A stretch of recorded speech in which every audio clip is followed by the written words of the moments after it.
In this video, I'm going to show you how posture affects your body. We're going to start off with taking a look at some of the most common pain symptoms that a person might experience.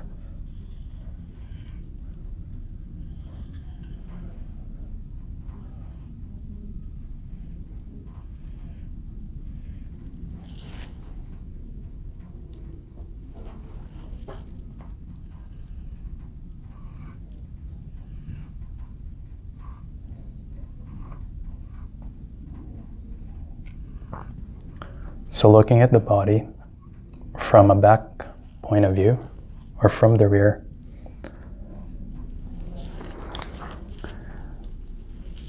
I've noticed that a lot of people tend to experience pain symptoms in their low back around the belt area, pain symptoms in their low back just below where the ribs are, pain symptoms in their mid back, near the bottom of the shoulder blades, in between the shoulder blades itself, sometimes stretching across the mid-back and the shoulders, at the top of the shoulder blades near the spine, the actual upper shoulders themselves, sometimes at the shoulder joint,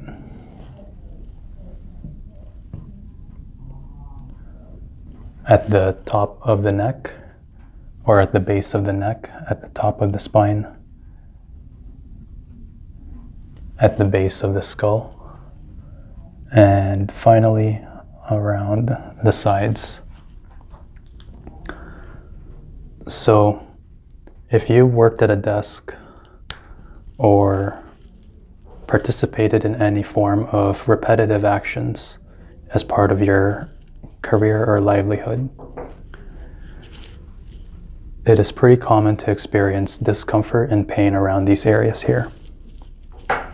And how these sensations might occur can range from the feeling of being tight,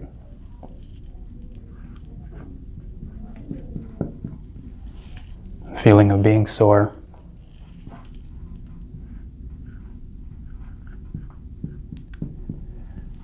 sensations of aching,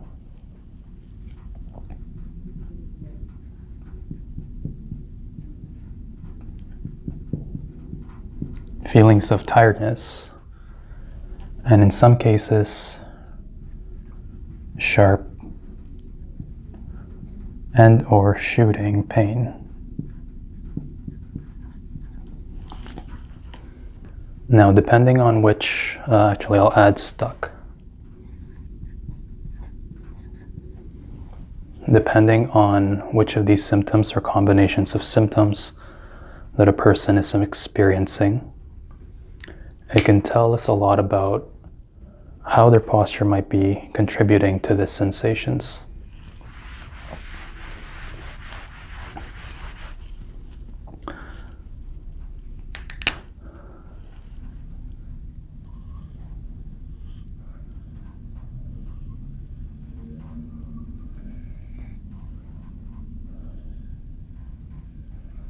So if we look at a person from a side point of view,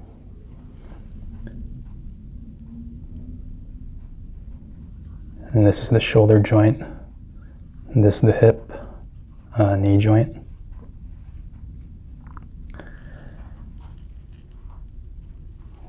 There are areas where the body intersects over several joints from one point to another. One of the first major areas is called the iliopsoas group, which basically attaches to the front portion of the spine, to the inner portion of the leg, most commonly referred to as the groin area. When this portion of the body is either shortened or affected in a way that the muscle can't move freely, what tends to happen is that it pulls the hip joint itself into a forward rotating movement as as the muscle shortens. So because of the shortening action, what can happen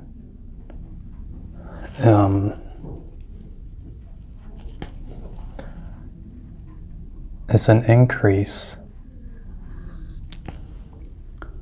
of the curvature at the lower back, which then puts strain because of gravity against this joint area.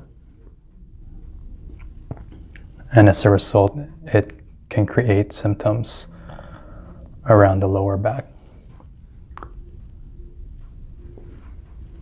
So oftentimes, a position like this happens where the psoas becomes shortened because a person might be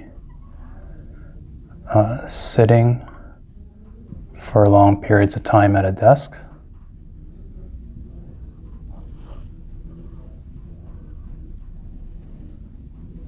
and as a result of wanting to be in a more comfortable position, the knees are bent and tucked underneath the feet, while the individual is kind of stabilizing themselves on their toes.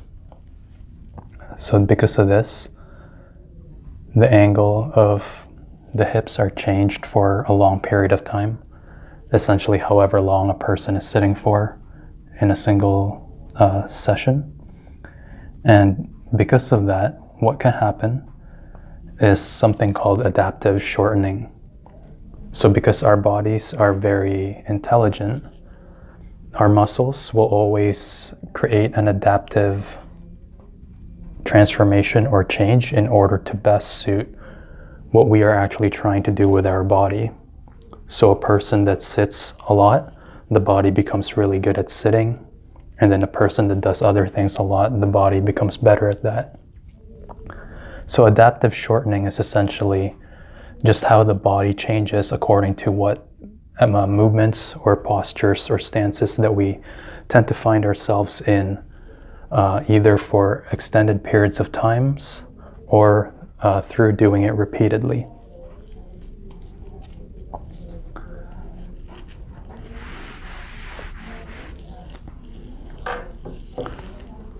So another common posture that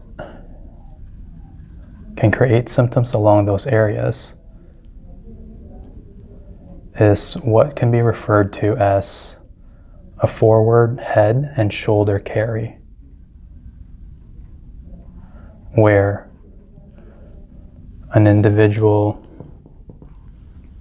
has a tendency to essentially close off their front. This can be from patterns of habits or from internal kind of experiences. So me personally, if I've found myself in a less than great mood, or if I'm finding that life feels difficult at that moment in time, my posture can tend to be more in a hunched kind of position, which then can build up on that feeling of wanting to feel more sad or worse. However, if a person's not necessarily feeling an emotional experience because of this posture, it can still create a lot of pain symptoms, especially along the upper shoulder area.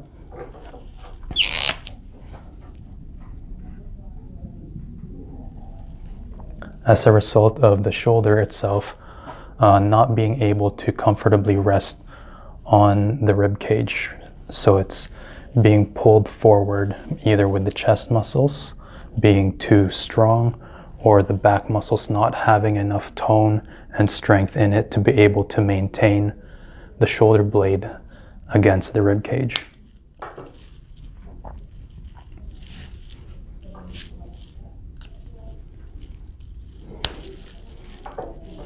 So this position here, where a person has more gravity traveling towards certain portions of their body, where it might in other conditions be traveling in a different way.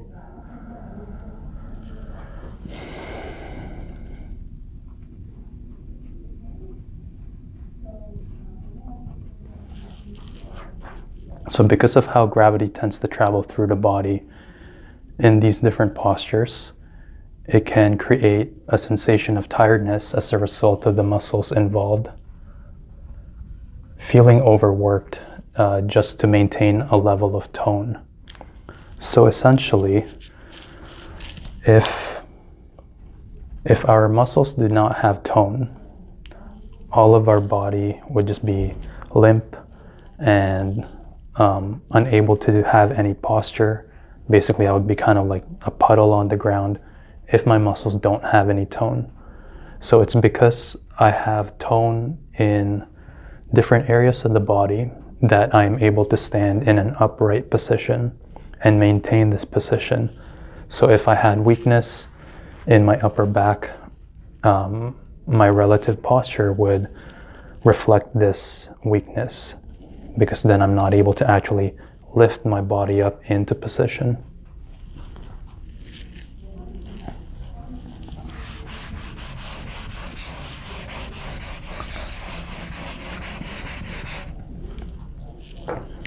So looking at things from a back point of view once again,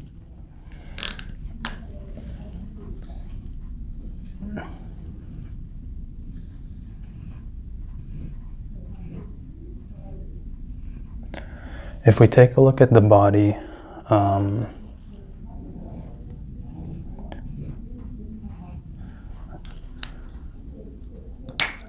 as a collection of joints and muscles and skin and all of its other physiological characteristics, we can see how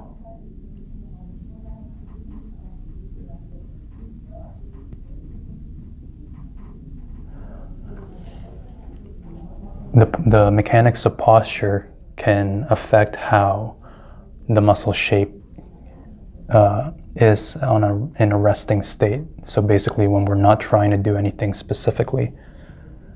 So just in the back alone,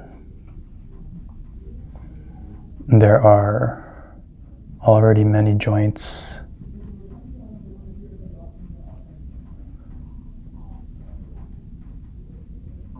involved.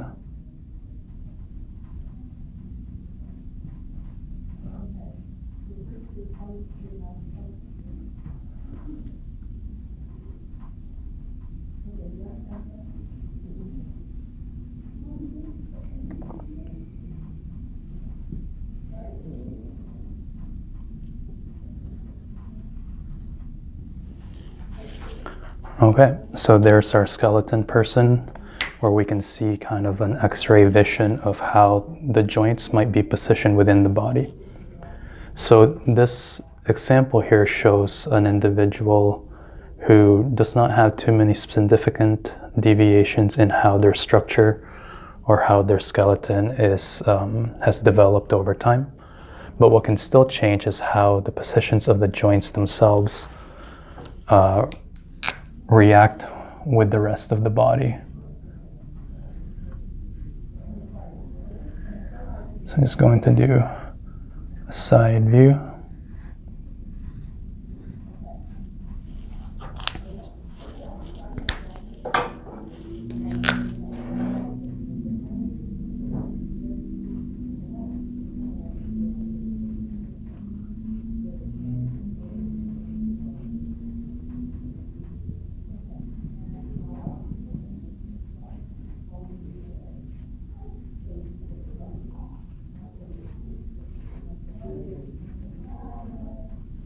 Okay, so this is a very, very rudimentary perspective of the side view of the body perceived as a system of joints. So now we're going to take a look at some of the affected muscles. So earlier I pointed out how a lot of discomforts can come along throughout the spine at very specific areas relative to different portions in the body crossing through different joints. And what can also happen through habitual posture, so through habitually kind of closing our posture, is that these muscles here can become affected, which attach to the inner part of the shoulder blade. But even more so, muscles that go down the spine, right along the spine itself. So oftentimes, unless these specific muscles called the erector spinae, unless the erector spinae of the upper back has sufficient amount of strength, it's almost always going to be very difficult to maintain this integrity of the spine, because as a result, that lack of strength will create a curvature through not being able to bring the 2 points closer together, as depicted in this one here. So good quality tone allows the spine to rest in a good quality position, and then lower quality tone can create movement in the spine that it's not intended for. Now, when this position becomes the new normal, that's when a lot of these symptoms along the spine of tightness, soreness, aching, weakness, stuckness, and sharp shooting can occur, especially because of where certain muscles are related to the body. So these lines here represent muscles that kind of cross through many joints, and they intersect paths through several layers of the joints. So when this area here, the erector spinae, plus essentially the shoulder rotator cuff group, when those two sets of muscles can be strengthened so that they have a good quality and an appropriate amount of tone to create the right action, it naturally positions the joints in such a way where it has better integrity, better structural integrity, which then leads to the muscles actually being able to return to their natural functional shape and let go of the pain signals that were being created due to the change in the structure itself. So in order to strengthen these muscles, there are certain movements that can be done to bring the shoulder blades closer to the spine, and then bring the shoulder blade so that it can rest against the rib cage so that it's properly supported, as opposed to kind of like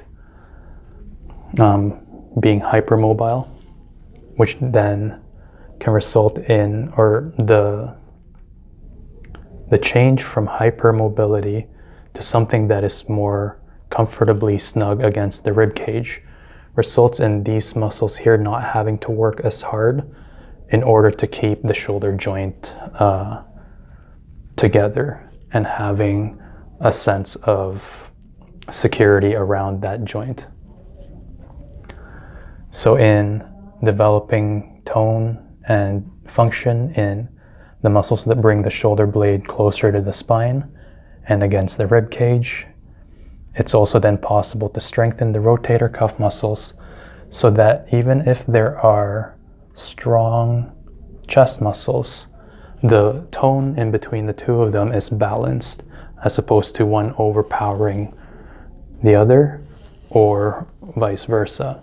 So the balanced level of tone brings the structure into an alignment that has integrity, which then results in the muscles being able to return to their natural shape, which then leads to the release of the pain signals in order for the body to change its current position.